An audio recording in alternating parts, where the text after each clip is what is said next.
Hi everyone, welcome back. I'm Michael Sandler, your host on Inspire Nation. If you've ever wanted to feel better, sleep better, have less inflammation and less stress in your life, then do we have the Earthing Show for you. Today I'll be talking with Clint Ober, a revolutionary pioneer in the field of earthing and grounding, the co-author of a brilliant book on health called Earthing, and featured in a brilliant new documentary called The Earthing Movie. And that's just what I want to talk with him about today, about reconnecting to the earth and your natural state of being for greater health, better sleep, reduced inflammation, and less stress, not to mention for the health of your kids. That plus we'll talk about preemie studies, metal duct tape, white Nike shoes, Deepak Chopra, and what in the world a $250,000 of art and a commode have to do with anything. So welcome, gotcha. Welcome to the show, Clint. Are you ready to shine? Yes, Michael. Thank you for having me. It's great to be here, and I'm ready to give it our best. Woohoo! All right, and I am plugged in. I am connected to the earth, and we'll talk more about that in a minute. But my keyboard for all 1,200 plus interviews has been connected to the ground. Before we dive right into things, though, I want to start with a powerful study that blew me away. What happened when they plugged premature infants into the electrical field of the earth? Well, it normalized vagal tone, and that's a measure of the balance of your autonomic nervous system and your heart rate variability. And so the babies before, especially preemies, they get a lot of the colics and a lot of the stress.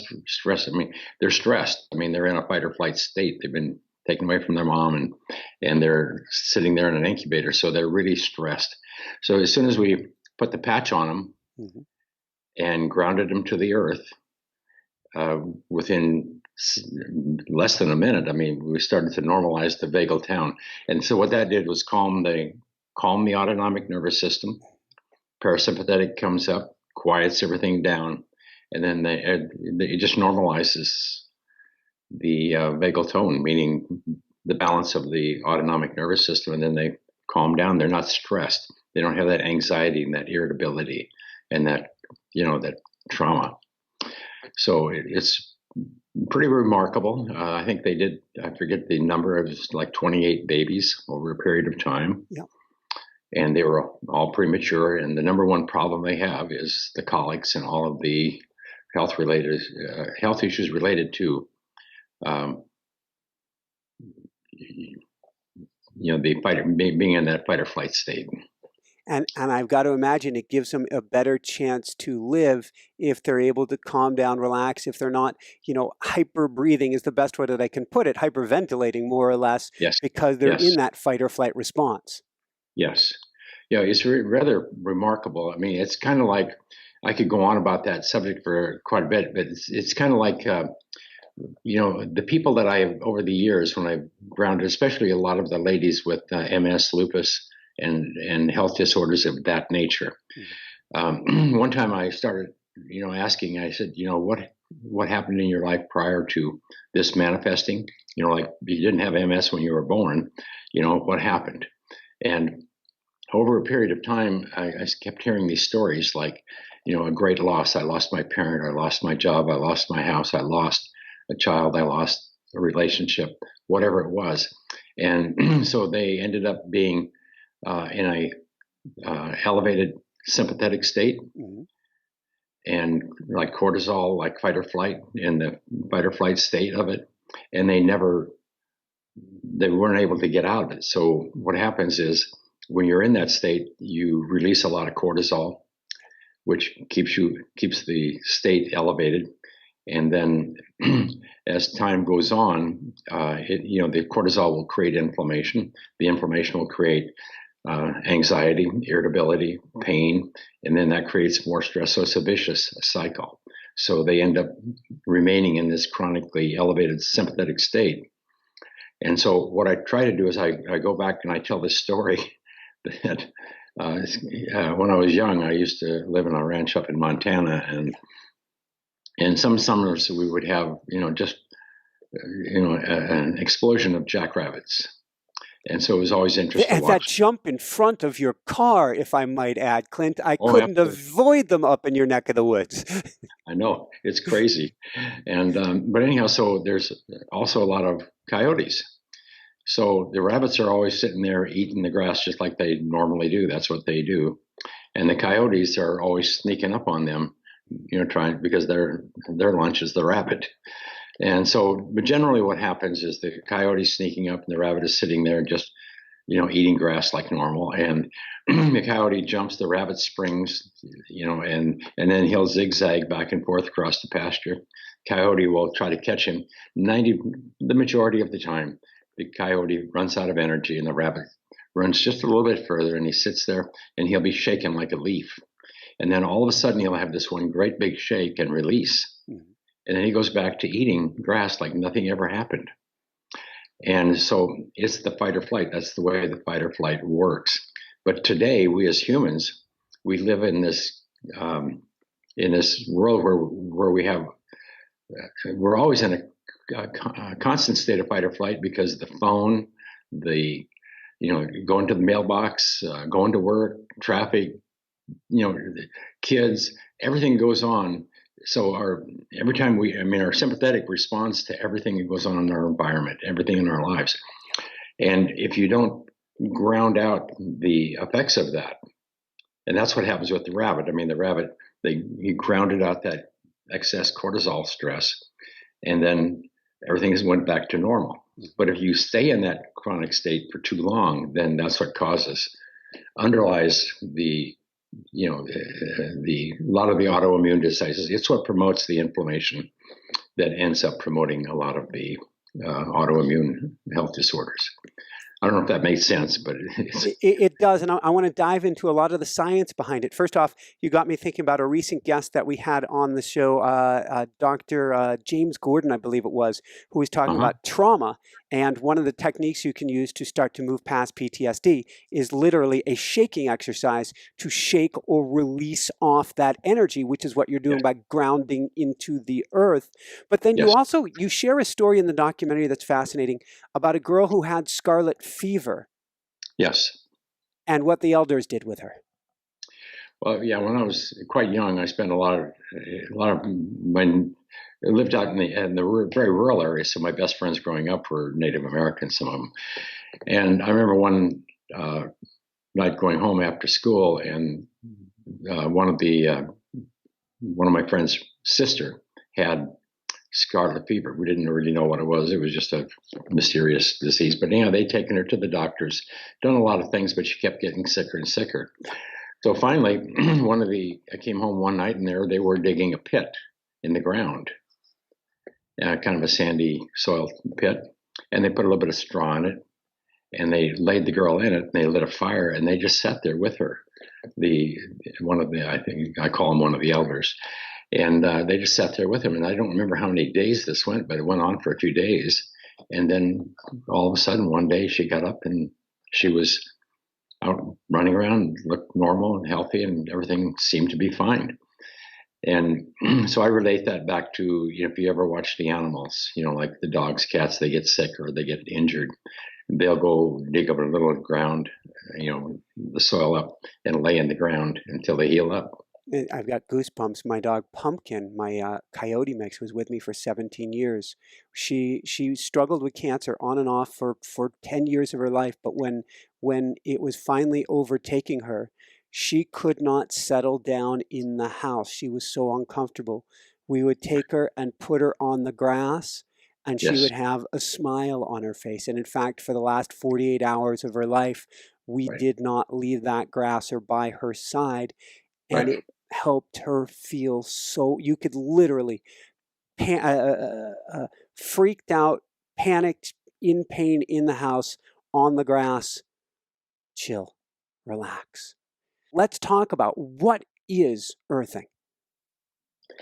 Well, so basically what earthing is all about is the earth itself is, I hate to use technical terms, but I have to, but it's negatively charged. Yes. And the word negative means, like, if you take a look at a battery, you have a positive end and a negative end.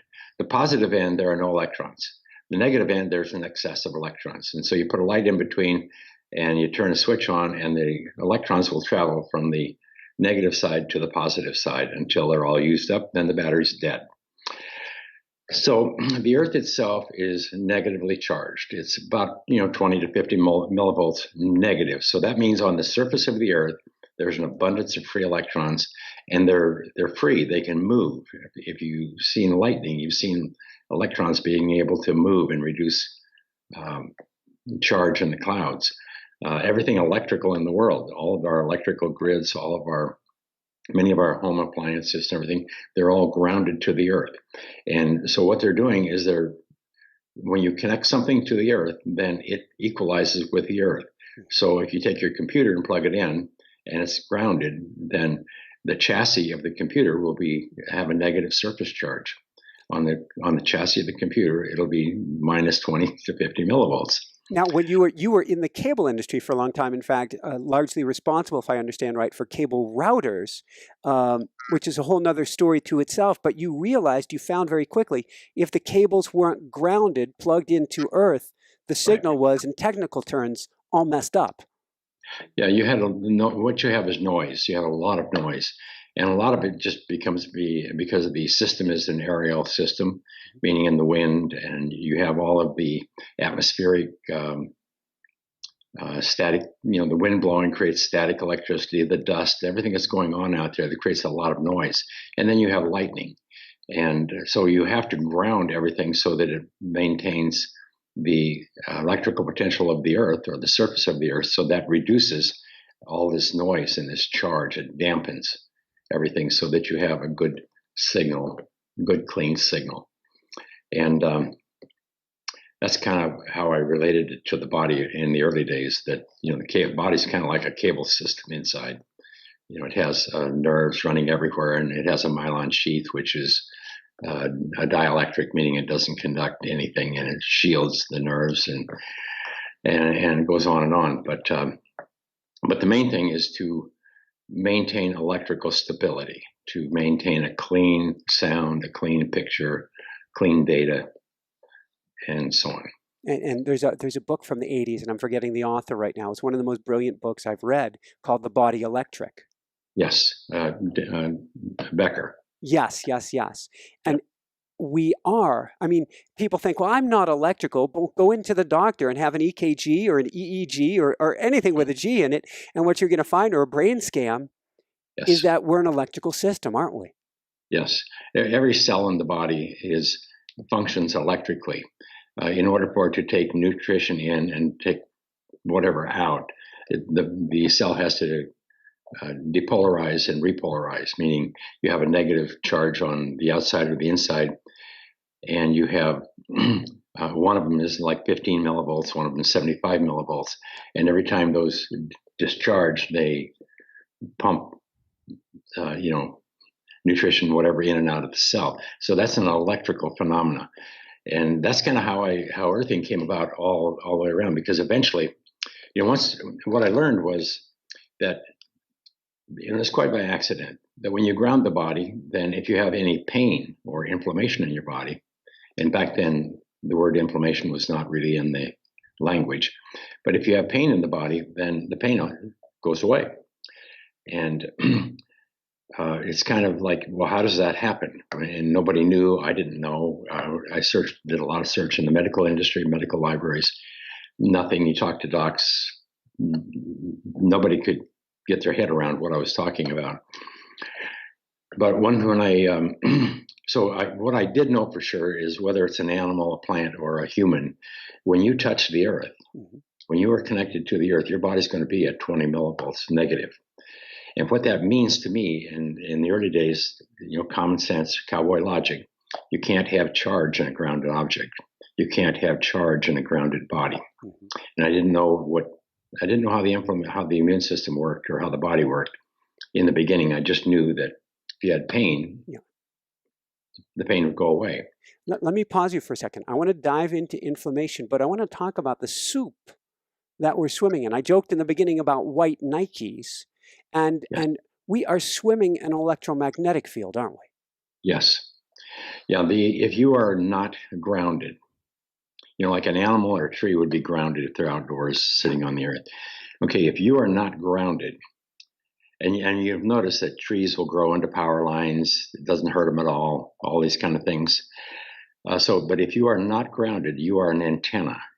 That means your body attracts, like the low frequency 60 hertz EMFs and all that kind of electrical noise that's in your environment. And it can perturb, molecules, electrons in your body, especially water molecules, and create what I like to say is like I go back to Montana in the woods. When we were young, we used to go hunting, or we'd be outdoors a lot, and you could always feel if there was a bear in the woods. Oh yeah. Because your hair would stand straight up. You couldn't hear the bear, you couldn't smell him, you couldn't see him, but you knew he was there because your hair would stand straight up. Where that comes from, I mean, the bear has an energy field. You have an energy field, and throughout eons of time, that signaling is built into us. And today we have so much noise in our environments. So now our that very elementary primal sensing system is kind of overridden by all the noise that's in our environment. Because in EMF, every animal, every plant, everything has an EMF, emits its own electromagnetic fields and frequencies.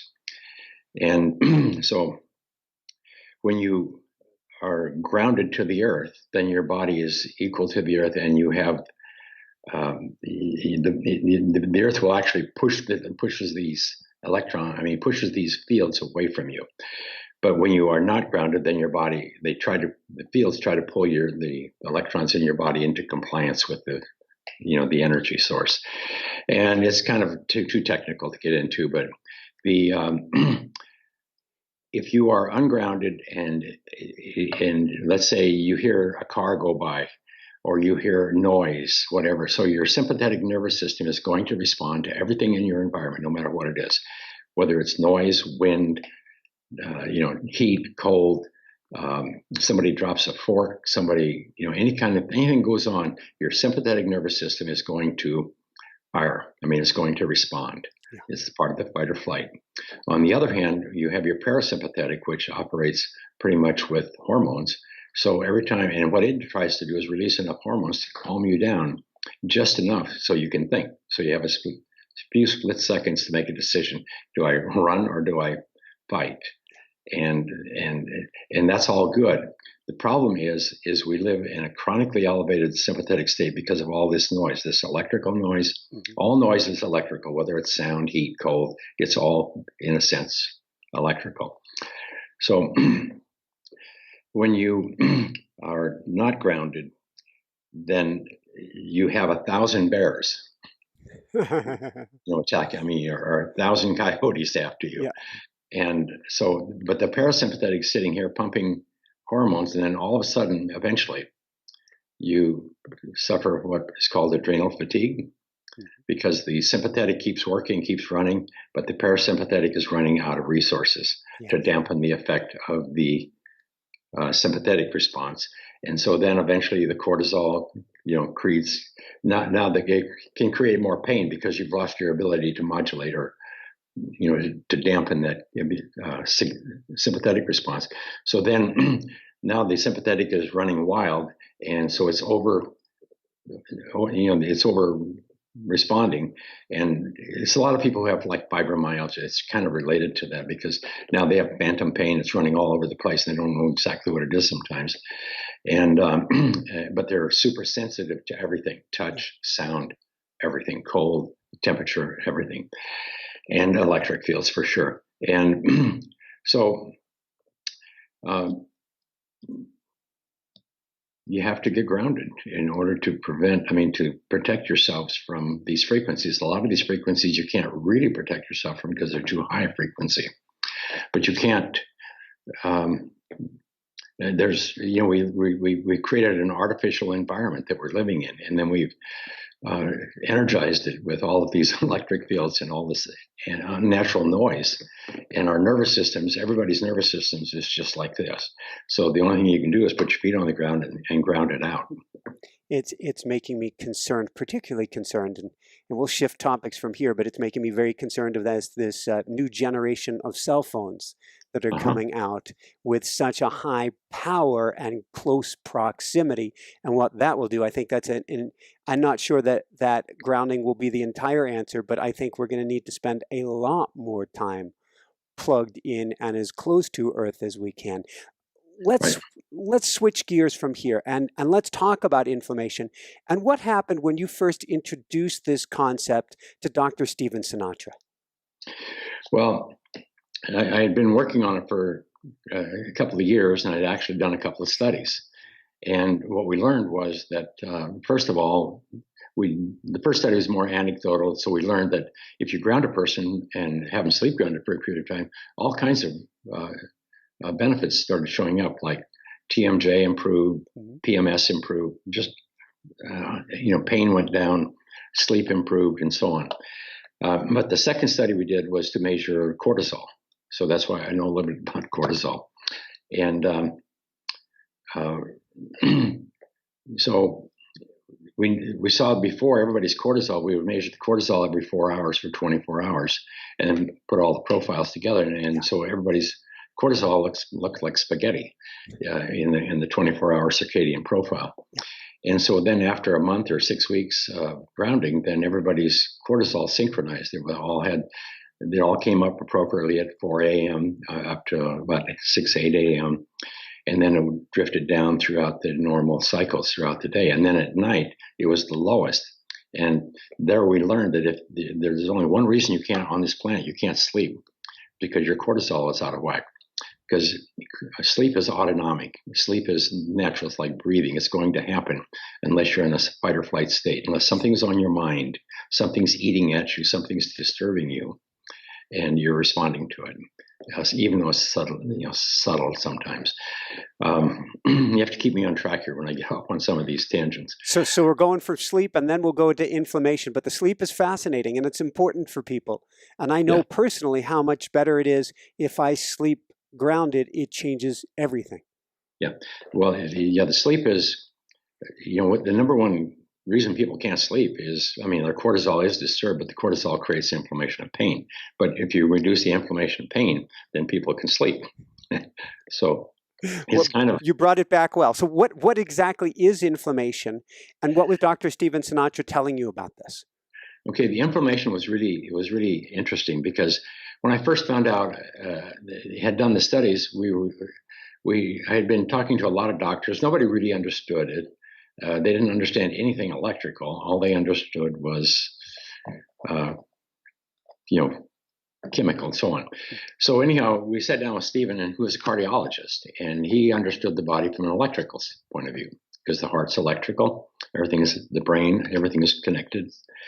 And so we explained everything, and we told Stephen that, when we ground anybody, it doesn't matter. Their pain will diminish in just a very short period of time. And he says, well, Clint, you should be looking at inflammation rather than pain, because inflammation you can't have pain unless you have inflammation. And so I went to look at inflammation, and nobody knew what inflammation was back then, except that you had like a sprained ankle. It would swell up and balloon up, turn red, and be heat and pain. So that was inflammation. And then you had the inflammation cascade. Like if you have an injury, then you'll have the cascade where the immune system will send in a bunch of white blood cells, and it'll release radicals that will burn up any pathogens or any cells. And then that's the end of the cascade, and life goes on. And so it wasn't until I started researching inflammation, and back in 2002, whenever it was there, nobody had discussed the word, nobody used the word inflammation. It was only in some textbooks and some studies and very current literature. And so you couldn't use the word inflammation to the public because they didn't know what it was. You couldn't even use the word to the docs, because they'd say, well, you're nuts, because That isn't how inflammation works. So anyhow, as I started studying inflammation, I learned that the neutrophils, like if you have a damaged cell, which everybody does, you have aging cells that have to be disposed of daily, or if you have a damaged cell, or if you have a pathogen in your body, oftentimes especially from an injury or something of that nature, the immune system will send over a white blood cell, and it will literally encapsulate that damaged cell or the pathogen and release reactive oxygen species. These are electrically charged molecules. Yeah. They are short. They have an electron imbalance. And so what happens... By design. Yeah. So what happens is these radicals will rip electrons from the shell of the pathogen or the damaged cell and destroy it. That's how the immune system works.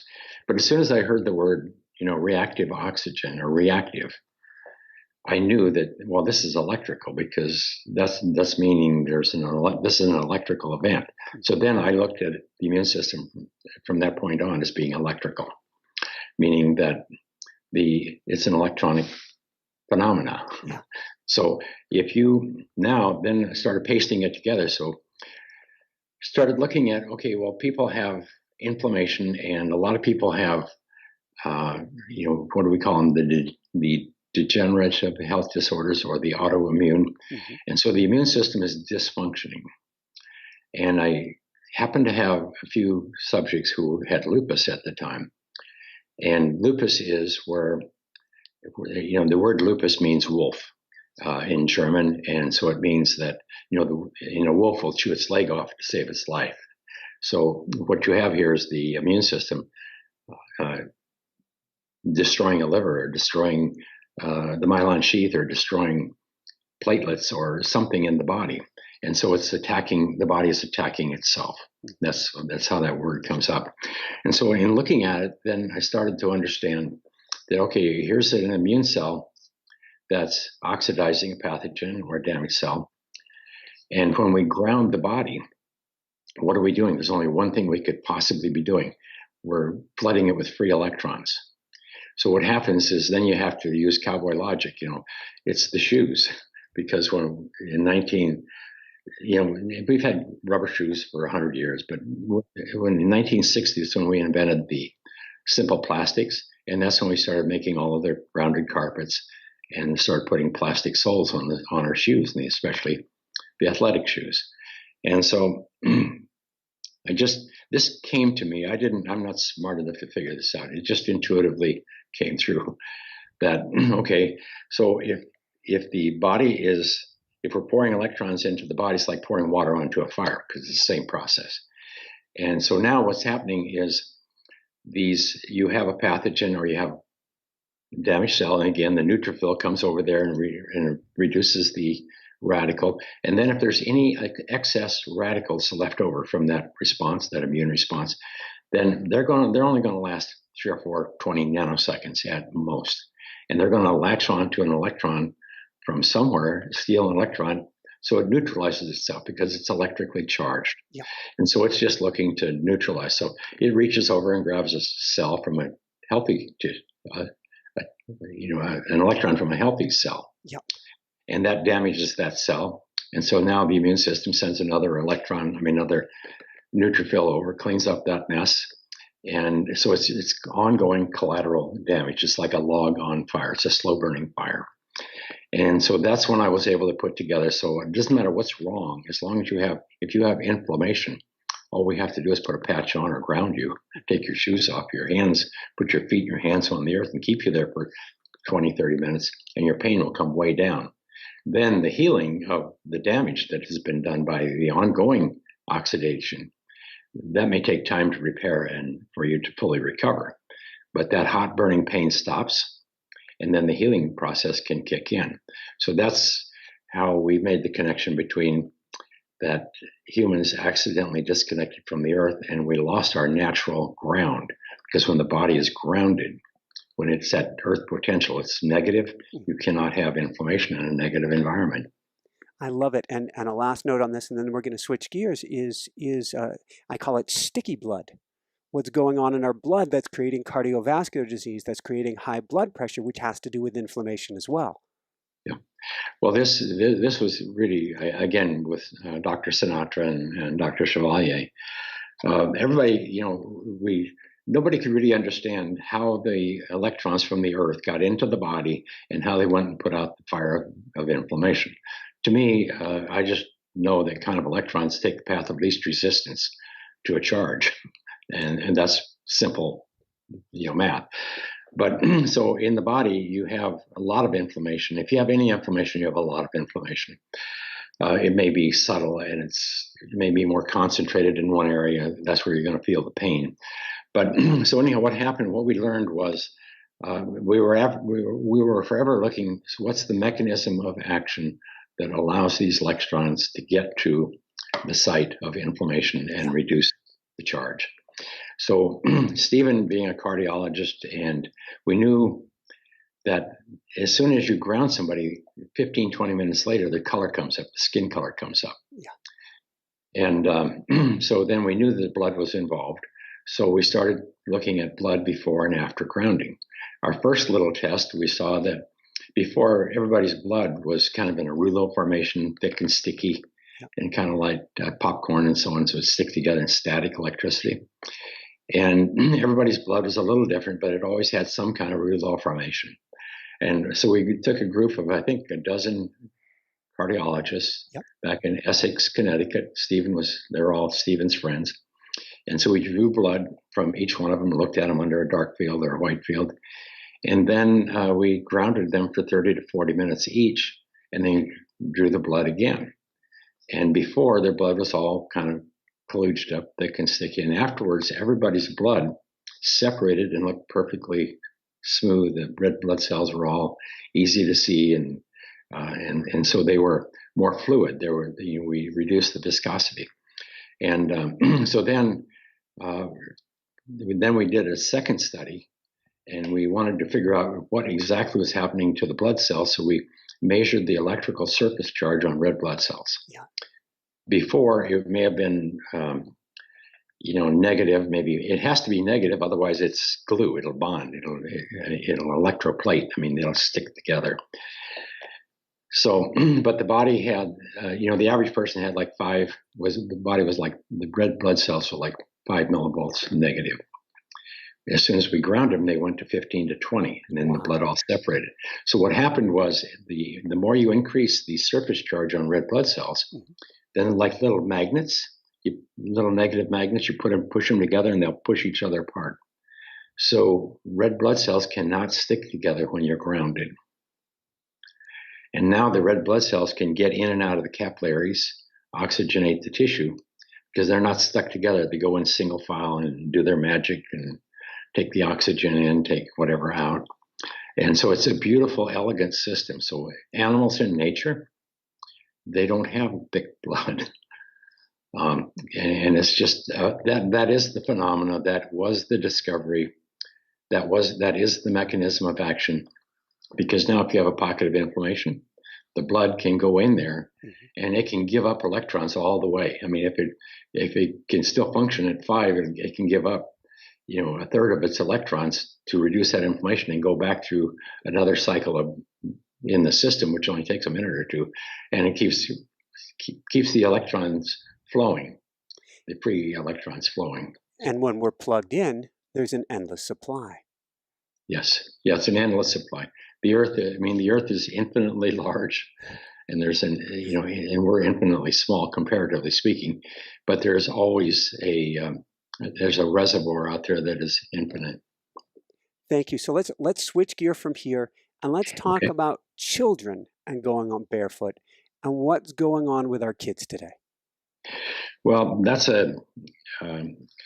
you can look at the baby study, for instance, and we do have a lot of anecdotal information from ADD, ADHD, a lot of these high anxiety issues. But to me, it's very simple. It's like it's children. When we were children, or when I was a child, I'm 75. So when I was a child, I mean, shoes were something you wore to school, to church, to weddings, special events. But even to school, we were barefoots when I was a kid. We actually went to school barefoot. And we were always healthy. There was no such thing. I mean, you had your infectious diseases, like the flus and the colds and things of that nature. And you did have the mumps and the measles and all of these things. They would all come and go, but we survived.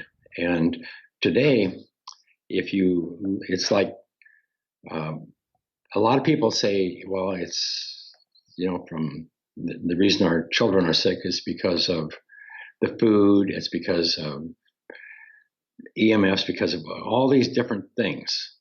And there's no one single thing that is the cause of all of this, but the thing that the kids are just not healthy today, period. I mean, 40% of them could be diagnosed at some stage of diabetes or somewhere on there. And when I started the research on this, autism was like 1 in 10,000. That was 20 years ago or whatever it was. I don't remember exactly. But then it went down to 1 in 5,000. Then it went down to 1 in 1,000. Then 1 in 500. Now it's 1 in 50. And this is just in a period of 10, 20 years. And so is this an environmental health disorder? I think it is.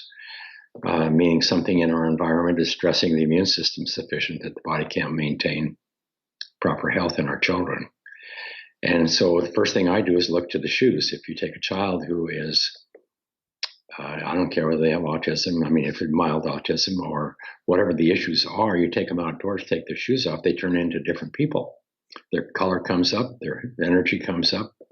If they're sick, you put them outdoors in the sunshine and put them on the grass for a while, all of a sudden they start to get well. Yeah, all of our children, it's like daylight. How many kids, we live in homes, we don't get any sunlight anymore. They don't have any vitamin D. They have to supplement vitamin D, and so on. It's all a sea of craziness. And it's a sea of disconnect. I go back to my childhood, and I'm going to bring it kind of full circle here to the body electric, which is I would get in trouble. I was the quintessential ADHD, I'll put that in quotes, kid. Before there was ADHD, it was hyperactivity is what they called it. Right. But I was trying to get myself grounded. I kept on going and play over in the sandbox and would put water in the sandbox to try to make soil because something inside of me felt good about getting my hands in the soil. What was going on? Yes. Well, that's because you're short of electrons in your nervous system and your sympathetic overdrive,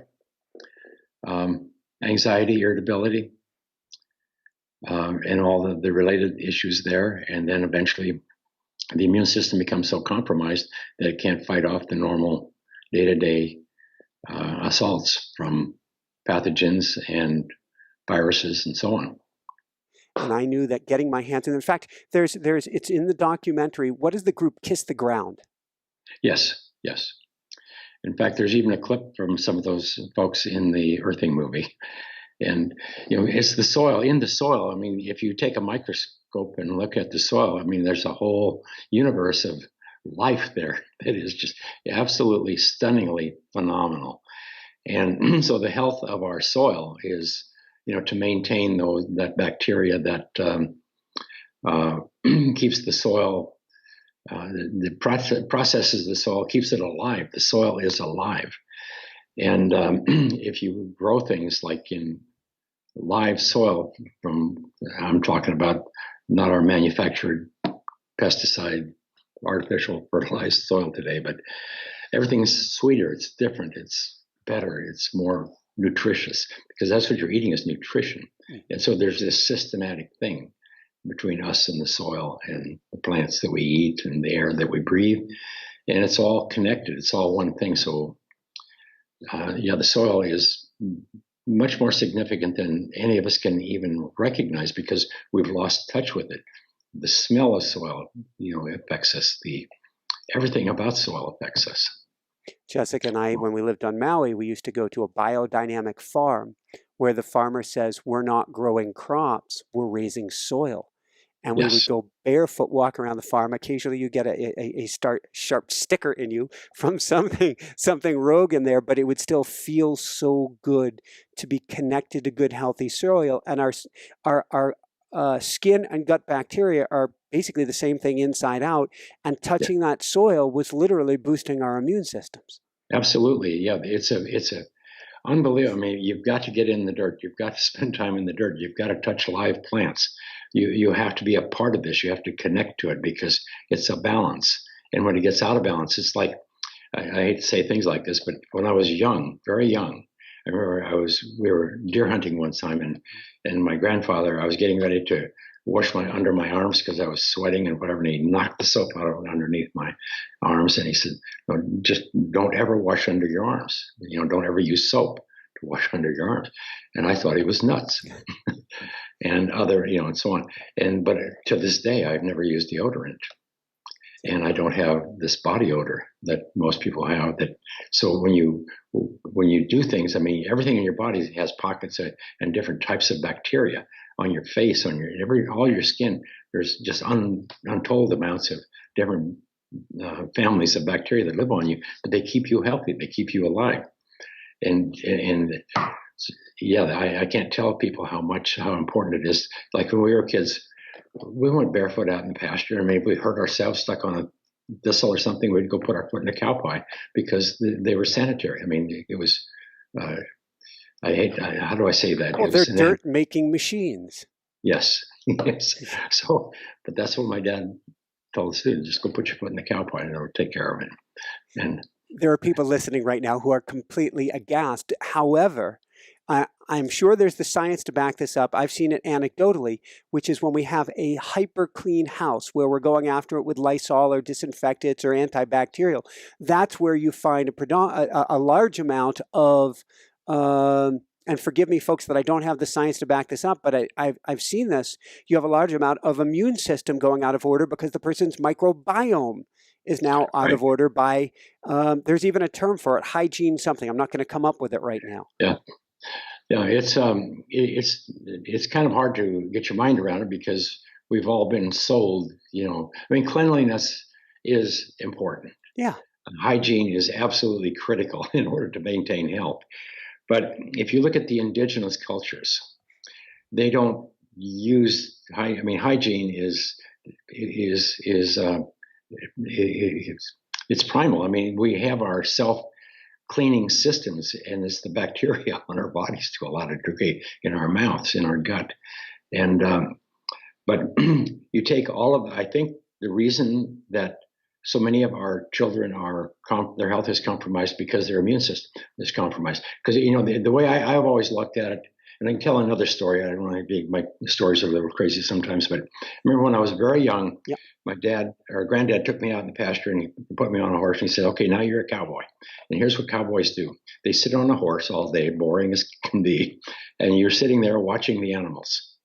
You're looking for a cow that is not acting normal. I mean, glassy-eyed, or she's bawling or something wrong. And so then as soon as that happens, you take that animal and you take them out of the herd and you put them in a pen. And then you have to go ride the pasture and see if there's any noxious weeds in the pasture. Go test the water, make sure that the pH is okay. Go right upstream, make sure there's not a dead animal upstream. But the point of it is there's something wrong in the pasture. Otherwise, that cow wouldn't have gotten sick. And there always is something wrong. So the concept is if you don't maintain a pristine pasture, meaning natural, native, yes, then the cows are going to get sick. You have to call the vet. You have to call the bank at the same time and then toss them the keys and say, we're out of here because you guys own it. There's no way you can make a living if your cattle get sick. And so, but that's kind of the way I look at a lot of this. I mean, we need to look at our kids. We need to look at our food. We need to be eating real food. We need to be drinking real water, not bottled water. We need to, I don't have the answers for all these stuff, but I know that we have to find our place in nature and fit ourselves back in. If we want the creature comforts, then you have to have shoes make them grounded, or things like that. You have to make nature a part of who you are. But we have to get our sunlight back. We have to get our ground back. We have to get our fresh air back. Excellent. And I couldn't agree more. And for myself, even when I was living just outside New York City, I would go midday for lunch and go sit almost even in the winter and put my feet on the earth. I would be sitting on the front stoop of the home, and I know people would look at me as if I'm crazy, but I knew I was recharging. In fact, let's do that. I want to see if we have time to go into mental health, but I want to give the basics to people. So if people are going to get grounded, where do we begin? Well, the simplest way, and what I'd like to encourage people to do, because this all sounds absurd, and in many cases, the best thing to do is just go to the park, take stock of your feeling, how you feel mentally, physically, your pain, whatever, and then just take your shoes off, your hands off, sit on the earth, put your feet on the earth, and stay there for 30 minutes. Dampen the soil a little bit if it's in your backyard. Even if you can't do anything else, just get grounded and experience it. And then 30 minutes later, if it had any impact at all, then you need to do it again. And but that's, it's like a lot of people. The younger you are, you don't have the chronic health disorders, but the older you are, like once you get into your 35, 50, up to 55 and so on, it's a real issue here. And but what I try to tell people is figure out, first of all, come to terms with it. There's something here. The earth is alive. It's energetic. Your body's alive, energetic, and they're connected. When you connect the two of them, then it normalizes vagal tone. We see that in the preemies. That's not a placebo effect. That's real. So this is what's happening to you when you go outdoors. So it's normalizing. It's taking the charge off your blood. Your blood can circulate now, and everything can go to work, and it can put out the fires of inflammation and restore the autonomic nervous system and restore the immune system. Because what I say is, if you have any kind of health disorder, I don't care what it is, then health is your most natural state. Look at nature. The animals who live in the wild, they don't have cancer. They don't have these modern health disorders. They don't have cardiovascular disease, lupus, MS, and so on. Animals who live indoors with their owners, they all manifest the same health disorders as their owners. And so we know now that it's environment because it doesn't occur in nature. So, so if you have a health disorder, if your health is compromised, then something is compromising your immune system, because your immune system is what keeps you alive and healthy. So you have to find out what's affecting your immune system, what's interfering with your immune system's ability to maintain health, and start removing those things or adding those things that the immune system needs. So it's removing stressors, whatever, and adding nutrition, quietness, calmness, whatever those things are. But anyhow, to get grounded, so many people, everybody has to. This is the big challenge I came across when we began studying this: was what can we do for people that will help them more than any other? What is the single most important thing we can do? And so you can't change people's habits; it's not going to happen, and especially if they're older. So what you can do is, if we can give something to lay on or put it under their sheet, they don't have to do it. They don't have to do it one time. They don't have to mess with it every day, whatever. Put it under their feet. Put it under their keyboard, so they don't have to do anything except touch it or lay down and go to sleep or sit and do what they normally do. So that's the way I approached all of this, because a lot of people don't have time to go outdoors. If you can get outdoors, you need to get outdoors. You must get your kids outdoors these days. You must get your kids back into nature. They have these forest walks, everybody getting back into the forest and feel the forest. It's alive. It's energetic. It talks to you. It tells you, all these things. And so, but anyhow, these tools, we've given a few tools. Once you experience grounding, once you understand it and make sense of it, then, there's things you can buy for $59 that are life-changing. There's nothing that's more important than grounding your body.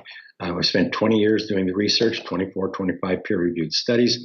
We have invested probably $20 million in the research and so on. We didn't do that because we had an ego and we wanted to go prove something. This is essential. This is something that has to be So I want to talk about a few of the tools that we can use because, like I mentioned at the beginning of the show, I am always plugged in via this mat here above my keyboard. In fact, it used to be in our last home that I would actually wear these anklets and connect straight into my ground of my electrical outlet. And now I'm actually going to go back to that, Clint, because Sure. we've got cell phones around, we've got Wi-Fi around, I've got a supercomputer to be able to handle the show and the recording and everything of this. Right. Since we're all swimming in a sea of EMF, what are a few, like, what is a grounding mat? What is it doing? Or what is a grounding sheet? And what is it doing? And how does that work?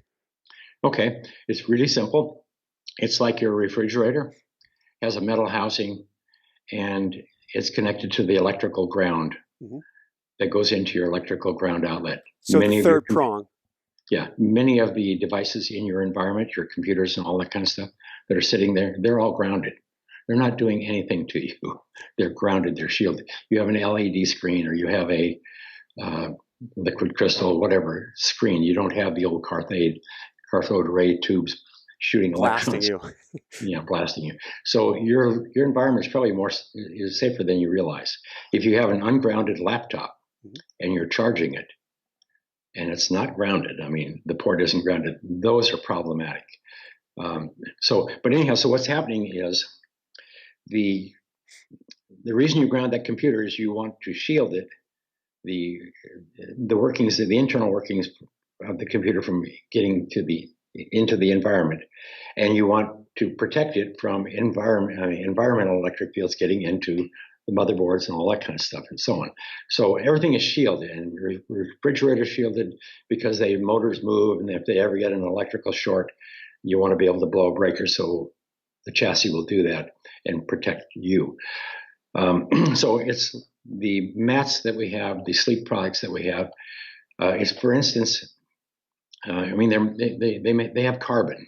They're made of carbon. They have a lot of carbon in them. Carbon is a metal. It's a conductive.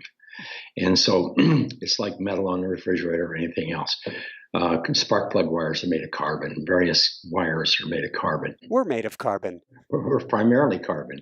So anyhow, so what we do is we put a ground rod in the earth, whether it's the house ground or the rod that's already there, and it's connected to your electrical ground.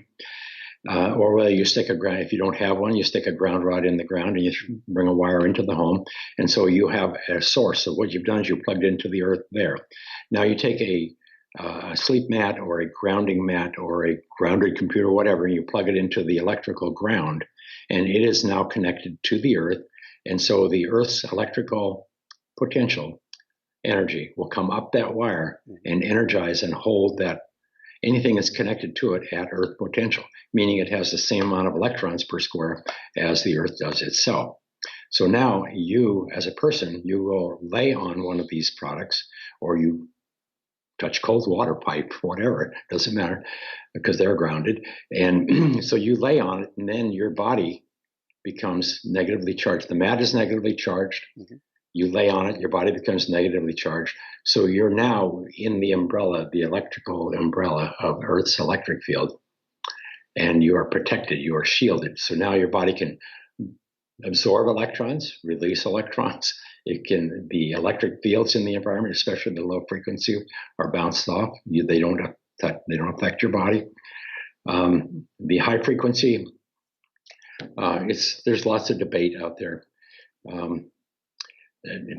There's just lots of debate, lots of issues, and so on. The number one thing you can do is get grounded and hold your body at earth potential, because at least you have free electrons in your body readily available to help your immune system, support your immune system, as it does clean up any of the damages and problems that occur from day-to-day life. Excellent. So on that note, where can people go to find out more, to find your beautiful book, to find the documentary, and to find products where we can get grounded? Well, you have, we've come up with, earthing.com, we've forever, that's a research and development company, so we're forever researching and developing the product. And so in order to get the products out, we put together this one family of products called Ground Therapy. And they're the new family of carbon products. And so at groundtherapy.com, I think you have a link to that. I hope that you can share with the people. Yeah, I can put that link up on I believe we can put it up here on YouTube, and we'll put it up on our website for people to be able to get to the products. Yeah, I think that's the best, because they have for what we have right now, those are the products that they're going to serve people the best. They have the best pricing. They have the best, I mean, they're going to last forever. The early ones that we came out with, the silver and cotton, they just didn't hold up. And so it took years of evolution to get through that process. And so we ended up going this route for the time being, because it is the best that we can give. It's going to produce, I mean, to me, the outcome, what's going to serve the consumer the best, the function. I mean, it's going to ground them. That's what number one. Number two, what can they afford and that will last? Carbon. So it's a process of those two factors. So, but anyhow, the best thing to do is go there, check them out. Yeah. And I think when you buy that, they have that one kit that I really encourage people. It's called a Ground Therapy Kit. Okay. It's a little red bag. It's got some patches in it, cord. And what I love about it, it's got the book in it, the movie, all those things in it. And what it does is it allows patches. Yeah. Cord. Yes, I seem like I am pimping this stuff, but I live this world. I cannot recommend it enough, because I know how much of a difference it makes. I mean, my whole story, coming back from my first near-death experience, I was a broken, inflamed guy who could barely walk anymore until I got my feet connected to the earth. Yep. Yeah, so that particular product, the thing I love about it most of all is you can experience grounding. If you have a chronic pain, or you can put it right on the pain. Or if you want to, grandma's got pain, she's not going to put up with, the mats and all the stories. She just wants to know if it works. You can put a patch on grandma and the pain goes away. She says, I want more of that. So that's how you start. It's an educational thing for the family. And their sleep mats, they're essential. I mean, they're relatively inexpensive, and they'll last at least 5 years or more each. If you take care of them, they'll last forever. And they are what they are. I mean, these are going to help you restore your body's most natural electrical state, and so that your immune system is electrical, so it can function in the way it was designed in nature. We were always grounded in nature. When we disconnected from nature, we lost our connection, and now our bodies are on fire. How important would you say, as we wrap things up here, would it be if we have the opportunity to literally just kick ourselves outside and go barefoot, or lay on the earth, lay on the grass for a little while a day? Oh, that's absolutely essential. It's like you say, it's not just the ground. I mean, what we're doing, we wouldn't put out the fire electrically. Because if you have inflammation, you have an electrical fire in your body. If you have any pain in your body whatsoever, you have inflammation, and you have a fire, a slow burning fire that's going to eventually oxidize, and it's going to eat you up. Now, going outdoors and laying on the earth, now we're talking about a whole bunch of things. One, we're talking about vitamin D. We're talking about all of the bacteria, all of the bugs, all of the, there's these frequencies. There's just, the trees have their resonating with the earth. You're in, I mean, it's a song, it's a dance. I can't tell you enough. I don't know the words to get it out. What if we go, here's the closest that I can come up with. A baby being soothed by being placed near their mama's heart and being able to hear the heartbeat. Us going to the earth as the baby being soothed by mama's heartbeat as well. Right. What we learned from the cortisol study was in the early days, we had three participants who were stewardesses. Mm-hmm. And they were based in New York, but they spent a lot of time in San Diego, so they had time, so they would participate in our study. The problem was that their cortisol was 3 hours off, because we couldn't put this together. So then we figured out that jet lag is because of cortisol being up, because your cortisol is elevated when you should be trying to sleep. So what we found was, though, as soon as you get off the plane and you take your bare feet, put your bare feet on the earth, then it resets your internal biological clocks, and resyncs up your cortisol with the amplitude of Earth's electric field. It's powerful information. And but the truth, I mean, the Earth has it's alive. It has its resonating frequencies. It has they increase and decrease in amplitude depending on time of day. Schumann's resonance. Yes. And so it's related to lightning, to the sun. It's related to the internal activity of the core of the Earth and all of the planets. I mean, the moon. The tide is going back and forth with the moon. That's what creates part of the noise and part of the Schumann resonance. It's all connected. We are a part of that. And when we get back into that, it syncs up our systems, and then our body can function as it knows how, knows what it is. That's who our body is. I mean, it's who we are. Woohoo! So, thanks. I'm going tomorrow to Marita, Mexico, to the Nobel Peace Laureates Summit, Nobel Prize winners from around the world coming together to talk about peace. And I know when I get off of that plane, Right. I used to do it in the airport, and you could actually ground on the metal conveyor belts. Sure. I probably will wait till I get outside. I'm not quite as wacky as I used to be in my younger days. I was kind of zealous then about being barefoot everywhere. But I know the first thing I want to do when I get outside of that airport is connect to the Earth and everything. It's like switching channels to a new time zone, and everything drains away. The inflammation that's been gathered up on that airplane starts to drain right out of me. Yeah. You use the word peace. And one of the things that I have learned about grounding is, and you mentioned your pet, I mean, your dog. We've grounded a lot of people through hospice and things like that. And we don't ground them in order to do anything other than to quiet their nervous system, to quiet and bring them back into compliance or in to sync with the Earth and the frequencies of the Earth. And there's a calming thing. They're at peace when they're grounded, like you were discussing about your dog. But the other is true about the children. When we grounded the babies, they came to peace. They were before they were, wild in the fight or flight, and then as soon as we ground them, they calm down. So whether it's our babies, our children, and if we could get our leaders outdoors and barefoot on the Earth, do you think they're going to sit there and fight with each other? No, they're going to loosen up. They're going to relax. I'm going to sit around a campfire, grab some marshmallows.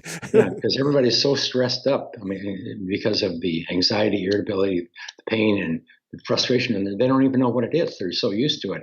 But when they get grounded, I mean, the word ground means return to normal in electrical terms, to maintain normal. And that's what we're missing. When I work with somebody, I do extensive coaching. I even do a lot of coaching with leaders. And when they are carrying a charge, is how I used to describe it. I say that when they're carrying a charge, they are spun. And spun, yes. We all know this feeling, is disconnected from the Earth. If I can then get them to plug back in, all of these words are very specific for a reason, they become grounded, they discharge. Yes. And they can think more clearly. Right. They go back to normal. Woohoo! It's nature intended. This has been phenomenal, Clint. I can't recommend your book. I can't recommend the documentary. I certainly can't recommend getting grounded with whatever product or habit you choose to put into your life. Are there any last words you want to share with people today? Well, the main thing is I think they've given you a link to the Earthing movie. Yes. And I think the reason we made that movie was because it serves moms and so many people who have all of these autoimmune diseases, and we speak to the children in schools and so on. And we have a high-profile group of people, everybody from a 30-year FDA veteran to you name it, and they're all on board and saying so. But the real key here is this movie. If you can find the time to watch it, at least watch the last half of it. It's life-changing for your friends and family, and it needs to go where people need it. It was made for the people who need to understand. It's a wake-up call. And for me, I think it's I want to help us. I want to feel better. I want you to feel better. I want everybody to feel better, but it's about the kids. Yeah, it's really about the kids. I mean, it doesn't mean the older people, you can, you can't do much. It's like you can't teach an old dog new tricks. But the kids, I mean, the next generation, you've got to fix this autism. We've got to fix this diabetes. We've got to fix our food. We have to fix our schools. These kids have to be outdoors. I mean, we are creatures, of the planet and of the sun. We need that energy. And we need to find some way to use these new devices intelligently. It's like wear shoes on purpose. Use your computer on purpose. Use your cell phone on purpose. Don't live on it. I couldn't agree more. That's all I have to say today. Well, if you ever have questions, give me a holler. Clint, I am so happy and honored to have you on the show. I am so happy and honored. You are on a mission. You've been on a mission. Full disclosure, I wrote about earthing in barefoot running over a decade ago. My wife and I did. Right. And there wasn't that much science at the time. We got slayed in the Amazon reviews. You can't trust anything in this book because it has earthing in it. Well, now the science is there, which is so cool. And you're still at it because it is so important. There is no one magic bullet. But if we look at what's missing today, this one's huge. Yes. Yeah, and it's free. Woohoo! So for everyone out there, this is Michael Sandler saying, be well, have fun, begin plugging back into the earth and getting grounded to the natural world today. And shine bright. Woohoo!